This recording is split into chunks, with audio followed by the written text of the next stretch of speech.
Olá, eu sou Ivânia Pimentel, sou terapeuta relacional sistêmica, atendo há muitos anos casais, famílias e famílias empresárias no processo de sucessão e algo me chama a atenção ao longo da minha trajetória.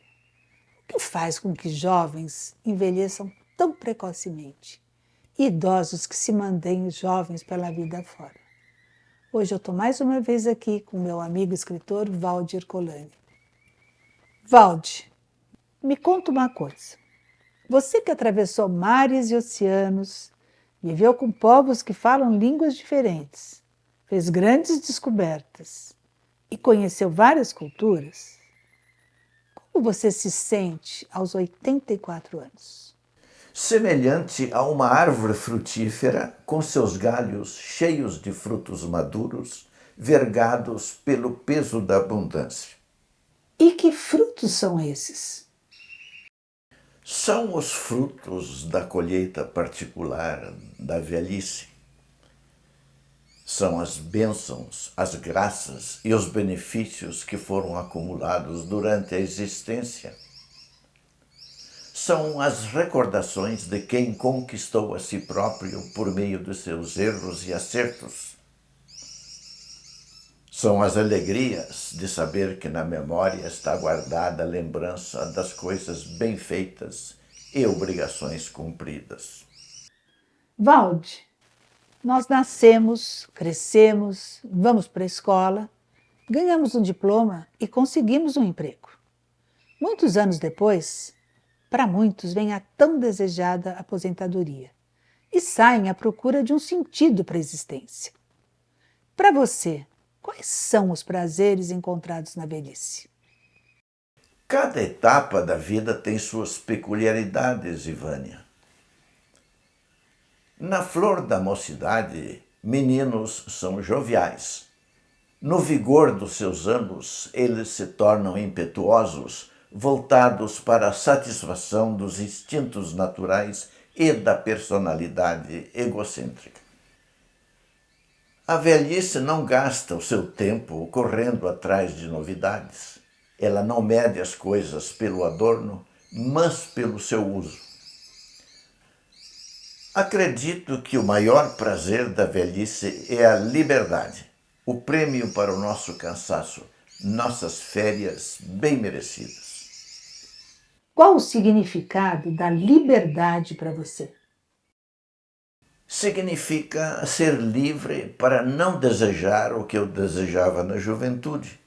Por exemplo, já não tenho mais razões para me estressar em busca do sucesso ou de outra conquista qualquer. As coisas que antes eu acreditava ser uma perda de tempo, hoje não é mais motivo de dúvida. Que exemplo você poderia me dar? Me refiro aos prazeres da jardinagem e do cultivo da terra. Cuidar da horta, podar a videira e o limoeiro, preparar o solo, semear uma minúscula semente no ventre da mãe terra e vê-la germinar, cuidar do seu crescimento até a colheita, essas ocupações simples fazem a minha alegria. Além disso, Ivânia, a velhice traz uma espécie de ociosidade. A tranquilidade dos sentidos permite encontrar a harmonia universal ao meu redor e dentro de mim. Você não imagina como é agradável repousar debaixo do pé de ficus ao entardecer, contemplar o pôr do sol e escutar a algazarra das maritacas contando os seus segredos. A idade chega para todos, mas o mais difícil da velhice é que, na maioria das vezes, ela afasta o indivíduo das atividades produtivas. O que você pensa sobre isso? Minha vida pode estar em declive, mas ainda não atingiu o fim abrupto. Se a velhice consegue me afastar das tarefas que exigem o vigor e a força, por outro lado, existem as atividades para o cérebro. Embora eu perceba os efeitos da velhice em meu corpo, sinto que ela ainda não prejudicou a minha mente. Para mim, Ivânia, a velhice é o tempo de florescimento para minhas ideias. Na nossa cultura, o velho vai perdendo seu valor. E se ele não ficar atento, seu universo vai ficando cada vez mais reduzido. Não é assim? Ser respeitado é a recompensa da velhice, mas ela só gozará de respeito e admiração se souber lutar por aquilo que é seu e fugir do estado de dependência. Assim como os jovens mostram sinais de velhice, devemos admirar e respeitar o velho que leva dentro de si um toque de juventude. Ninguém devolverá nossos anos, Ivânia. Portanto, devemos apreciar a velhice, porque ela é cheia de prazeres se soubermos como vivê-la. Não é tarde demais para começar a viver a vida quando ela já está no processo de finitude? Que benefício se pode obter de uma velhice que é vivida na ociosidade? A velhice apaga o apetite. Para ela, já não existem fartos jantares nem taças para serem reabastecidas. A velhice foge das indigestões, da embriaguez, das noites agitadas e mal dormidas. Embora os prazeres sensuais estejam exaustos, não permito que minha mente fique desocupada. Eu alimento a velhice com os prazeres que não corrompem a alma, isto é, a música e a literatura. Valde, você deixou a cidade grande e veio viver no interior em contato com a natureza. O que te fez fazer essa escolha? A vida não é feliz nem tranquila quando temos que usar uma máscara o tempo todo. Buscamos a felicidade suprema por meio da evolução de técnicas, de sistemas econômicos, do acúmulo de bens e da obsessão pelo lucro. Não percebemos que o desequilíbrio criado por nós jamais poderá ser corrigido por meios materiais. Nossa alma órfã se lamenta nas calçadas, sob viadutos, no corredor dos hospitais e na fila do desemprego. Então, chega o tempo quando a velhice deseja dar um basta, porque ela já teve o suficiente. Ivânia, eu não me retirei da vida, apenas fiz uma saída estratégica para refletir. Longe da cidade, durante a noite, as estrelas conversam entre si e de dia a alma do sol responde ao suspiro das flores. Valde, como você usa o seu tempo? Qual é o teu modelo de vida aos 84 anos? Acordo cedo e saio para dar as boas-vindas ao novo dia. A brisa da manhã me faz bem, ela me torna diligente e anima o meu espírito. Após o café, cuido da horta e das árvores frutíferas. O ideal é viver em harmonia com a natureza, não meramente com a criação visível, mas com suas leis e seus ensinamentos. À tarde, passo meu tempo escrevendo na companhia de grandes mestres, os mais capazes de me transformar numa pessoa melhor e mais instruída. Quem são esses mestres? Eu cito, entre outros, Hermes Trismegisto, Pitágoras, Cícero, Sócrates, Sêneca, Demócrito, Jesus de Nazaré e Apolônio de Tiana. Esses homens nos deixaram não somente descobertas definitivas, mas questões cuja solução ainda precisa ser investigada. Não existe nada mais gratificante do que ter esses pensadores sábios como professores e amigos.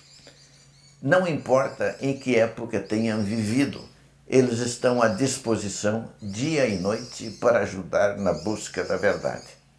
O ditado popular diz que o fruto é mais saboroso quando colhido no fim da temporada. O que você faz com o conhecimento adquirido? Procuro fazer uma leitura nova de conceitos velhos que foram investigados e não resolvidos. Repenso velhas verdades em busca de uma nova visão de vida para que as pessoas possam descobrir o seu universo interior e mudar o exterior, permitindo assim a construção de novas relações humanas. Depois, repasso aos jovens e adultos que estão buscando e ainda não acharam o seu rumo. Você acredita que as pessoas irão prestar atenção nestes conceitos? Os ouvidos geralmente são indiferentes para essas verdades, a menos que elas sejam uma promessa de lucros. O conhecimento deve ser espalhado aos quatro ventos como uma semente. Não importa se ela é grande ou pequena. Quando a semente cai em solo propício, ela germina, cresce e se torna uma árvore de copa frondosa. Se a minha semeadura será proveitosa para alguém, não faço a menor ideia. Mas uma coisa eu sei. É dever do homem ser útil ao seu semelhante. Se possível, ser útil a muitos deles. Se não for possível, ser útil a uns poucos. Se assim não for, pelo menos ser útil aos que estão ao seu redor. E, se não conseguir, ser útil a si mesmo. Você fez algum progresso durante a sua jornada existencial?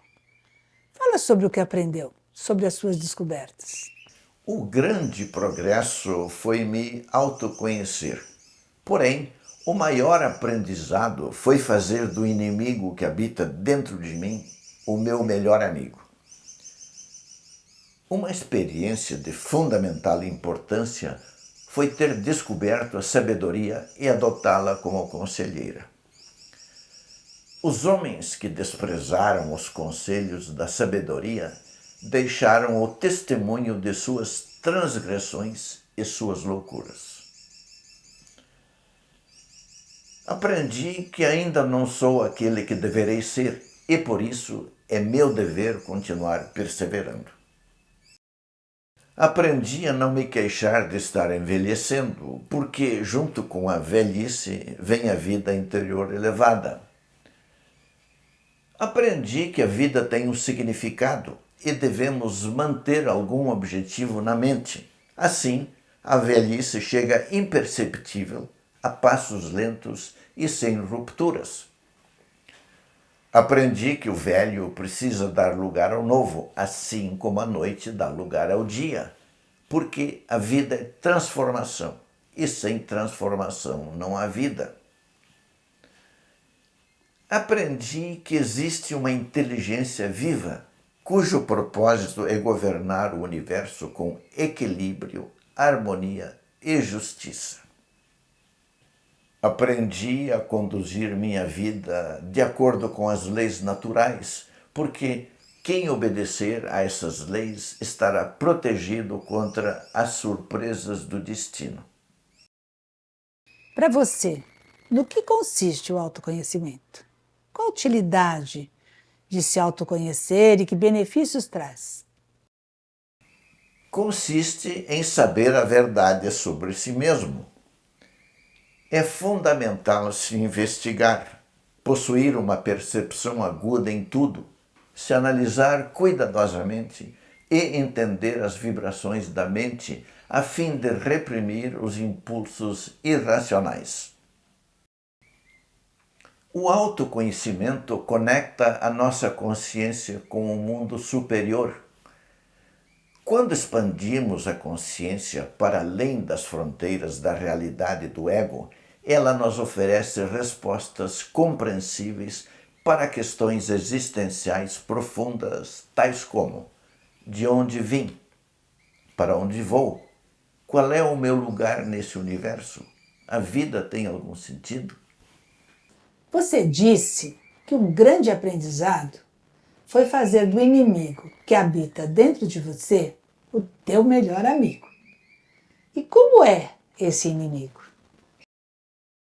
O homem possui duas espécies de natureza: a natureza espiritual interna e a natureza animal externa, que chamamos de ego.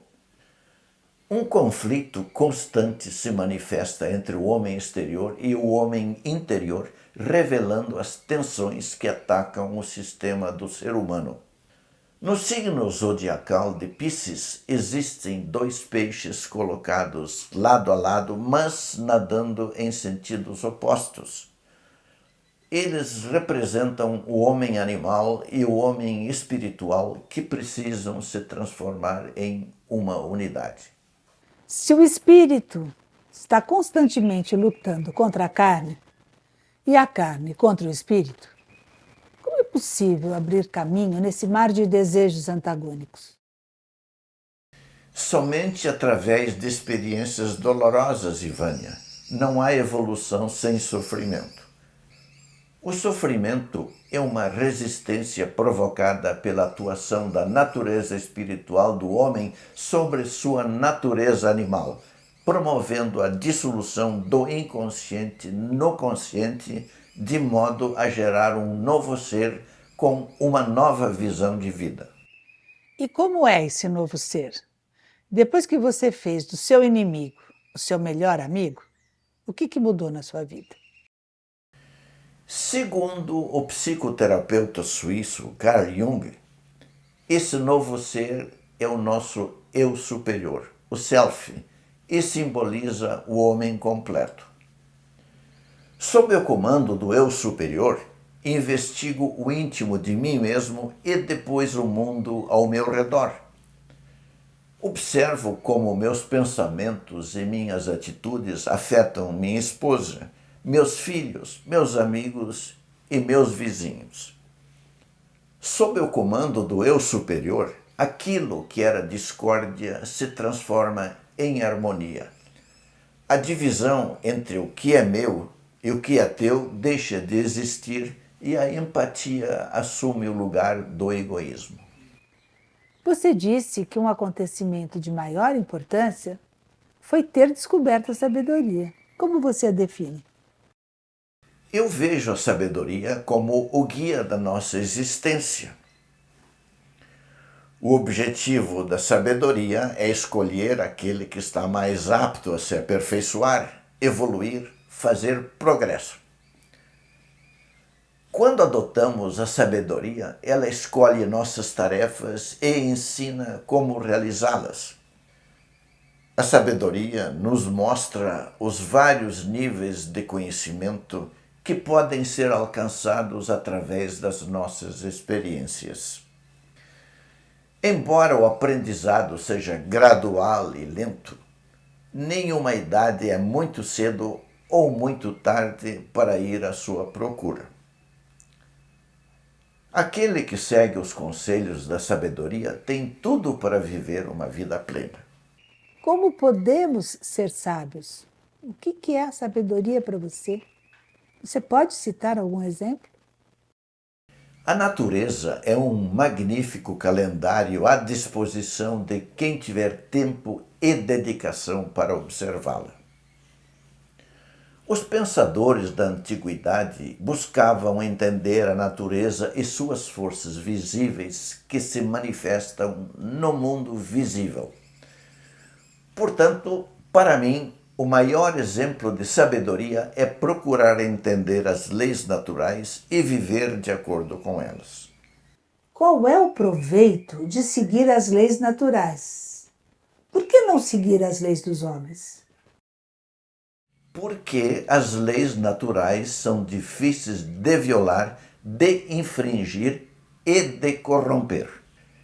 Essas leis organizam as estrelas, os planetas e determinam suas órbitas. Temos então um sistema solidário, harmonioso, bem organizado, onde tudo trabalha para o bem do universo e o universo trabalha para o bem de todos. Assim como os braços, as pernas e os órgãos são solidários entre si e trabalham para o bem do nosso corpo. Você pode citar o exemplo de alguma lei natural, como ela age e o que você aprendeu com ela? A lei da compensação afirma que na natureza tudo flui para fora e para dentro. Fluxo e refluxo. Tudo que sobe, desce. Tudo que vai, volta. Há sempre um avanço e recuo, uma ação e reação. Toda ação corresponde a uma reação equivalente. Um passo para frente é compensado por outro passo igual para trás. Não existe algo de bom que não seja compensado com um mal de igual grandeza. Essa lei me ensinou que cada um colherá o que tiver semeado. O que fizermos para a natureza hoje, ela fará por nós amanhã. Portanto, é fundamental semear grãos saudáveis para que nossa colheita seja abundante. Valde, por um lado, você já avançou bastante na idade, mas por outro lado, percebo que o teu corpo envelhece a passos lentos. Qual é o segredo? Acredito que seja o sentimento de gratidão pelo privilégio de viver, pela vida ter escolhido o meu corpo como domicílio. Enquanto ela for minha hóspede, é meu dever zelar por ele. Procuro manter o corpo sadio, buscando conhecer o que lhe faz bem e usar moderação no que se refere aos seus desejos. Entretanto, o mais importante é a prudência. Comida demais, bebida demais, vícios, drogas, tudo o que aparenta ser bom não é nada mais do que um mal disfarçado. A menos que os prazeres sensoriais sejam mantidos dentro dos limites, eles tendem a nos precipitar no abismo da tristeza. Para a maioria das pessoas, de um modo geral, a felicidade é confundida com os prazeres dos sentidos. Qual é a tua visão sobre isso?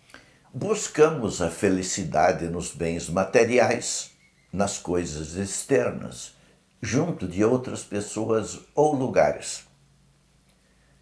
Enquanto buscarmos assim, estaremos buscando de forma errada, porque a alegria chega, fica por um tempo e depois vai embora. A felicidade não depende de possuir ou não possuir bens externos, mas da nossa atitude interna, do modo como possuímos ou não possuímos. Em última análise, a felicidade depende da liberdade e do desapego. O que é uma vida feliz? Existe uma arte de viver bem? A arte de viver bem não está alojada na carne, mas na alma, Ivânia. Serenidade e autossuficiência são as dádivas de quem persevera na trilha certa. Segundo o filósofo grego Sêneca, uma vida feliz consiste em que o homem viva em perfeita harmonia com as leis naturais que regem o universo. Se um átomo do corpo humano não vibra num fluxo saudável, ele contamina o todo. Como podemos alcançar isso? Buscando entender o que faz bem para a alma e não usar moderação no que se refere aos seus desejos. Na minha opinião, ninguém pode viver uma vida realmente feliz enquanto não se entregar a algo maior do que si mesmo. Na minha experiência de consultório, eu recebo pessoas que trazem muitas dores emocionais, muitos sofrimentos, frustrações. Você, Valde, na sua visão de mundo, como enxerga tudo isso? Toda frustração provém do apego às coisas exteriores, Ivânia. As pessoas vivem de desejos e anseiam sempre por algo mais, mesmo depois de ter conquistado tudo. Para essas pessoas, a vida se move tão rápida e ruidosamente que elas só percebem algum sentido quando já é demasiado tarde. Portanto, seja qual for a existência que nos foi destinada, devemos ficar agradecidos. Em vez de se queixar da vida, devemos perguntar o que nós podemos fazer por ela. Para você, qual é o sentido da nossa vida? Viemos para esse mundo para um destino maior ou simplesmente para comer, beber e fazer sexo? Acredito que o verdadeiro sentido da vida não pode ser conhecido neste plano. Entretanto, minha intuição ensina que a vida aqui na Terra não é somente um breve curso de educação, mas uma possibilidade real para mudar o nosso estado de ser, elevando gradualmente a consciência até alcançar um nível superior da alma e do espírito e nos aproximar da última meta. Se a natureza nos oferece um domicílio temporário, o que significa a finitude para você? Nossa existência terrena é uma ilusão? Segundo o químico francês Antoine de Lavoisier, na natureza não há perda, somente transformação. Tudo que vem da natureza volta para ela. Portanto, aquilo que acreditamos findar apenas muda de um estado para outro. O que quer que deixe de ser não findará, mas será transformado em seus elementos. No seu caso, o que você acha que acontecerá quando o espetáculo da vida terminar? Que domicílio espera por sua alma quando ela se libertar das algemas que aprendem aqui na Terra? A morte não é nada mais do que uma mudança de endereço, Ivânia. A natureza nos oferece o corpo a título de empréstimo e depois ela pede de volta. Quando chegar a hora de separar os átomos da sua mistura terrena, a alma deixará o corpo onde encontrou e tomará o caminho de volta ao seu endereço antigo, de onde ela veio. Você acredita que nós contemplamos este mundo apenas uma vez ou renascemos outras vezes? Na escola, o aluno que não estuda é reprovado e repete o ano. Do mesmo modo, não há descanso para as pessoas cujos átomos não vibram em harmonia, porque elas vão e vêm, sofrem correções até serem aperfeiçoadas. Se existe uma correspondência entre as distintas manifestações da natureza, então nós somos semelhantes à gota d'água aquecida pelo sol que evapora, sobe para formar nuvens e retorna em forma de gotas, percorre córregos e rios rumo ao seu lar primordial, o oceano.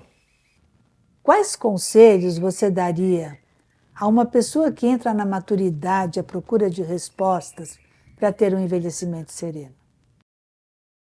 Como a natureza determinou que devemos retornar, é mais sábio partir com a mente tranquila. Portanto, não devemos deixar nada para depois, mas acertar nossas contas com a vida dia após dia. A primeira atitude é praticar a lei universal da solidariedade, isto é, salvar aquele que se perdeu, curar as feridas daquele que sofre e socorrer quem necessita de ajuda. A segunda é se esforçar para ser uma pessoa íntegra e justa, não apenas por causa de si, mas para que seu exemplo possa estimular os outros. Por fim, devemos preparar a bagagem, embora a data da viagem não tenha sido marcada. Examina e descarta tudo o que é supérfluo e sem uso, que se tornou um peso e te oprime. Quando o ciclo da vida acabar, devem ficar somente as boas obras que realizamos. Valde, na sua jornada de crescimento interior, Quais legados vieram da sua família de origem? Onde você buscou apoio? Nas recordações da infância que vivi na colônia de Nova Esperança do Sul, nas noites de lua cheia, quando eu me imaginava conversando com as estrelas, nos mutirões solidários dos colonos que ceifavam seus trigais e as mulheres cantavam canções carregando os feixes.